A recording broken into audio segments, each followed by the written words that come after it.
अस्सलाम वालेकुम नाजरीन, मैं तुम ज़बान चौधरी सब्बर शराज इस टाइम नाजरीन जिला प्रदात कश्मीर 3 मई सन 2026 नाजरीन मरकजी जजमेंट ताजना चकसवाड़ी ने इलैक्शन हो रहे हैं। इस टाइम से नाजरीन तक सकने हो मरकजी जजमेंट ताजना चकसवाड़ी दफ्तर सदारती उम्मीदवार अजहर इकबाल साहब अपने कागज जमा कराने में आए हैं। मरकजी जजमेंट ताजना चकसवाड़ी ने इलैक्शन कमिश्नर जनाब चौधरी अब्दुर्रहमान एडवोकेट साहब तो बाकी नाजरीन सब वीडियो तक हो।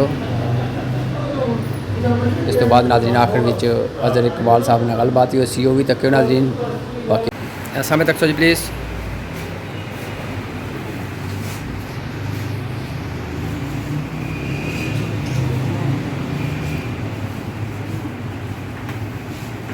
अस्सलाम वालेकुम जनाब। वालेकुम सलाम। जनाब क्या हाल है? सेहत पाक ठीक है जनाब? का क्या नाम है?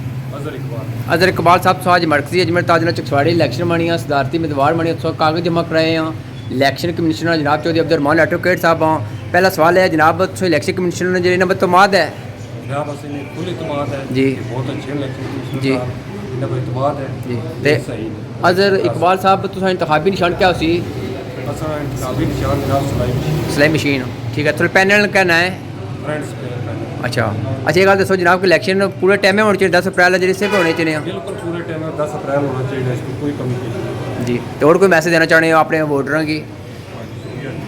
अस आने सारे अच्छा जनाब पोलिंग स्टेशन पे वोट सारे पोल करा जी, अपने वोट का पूरा पूरा सही हक अदा करा।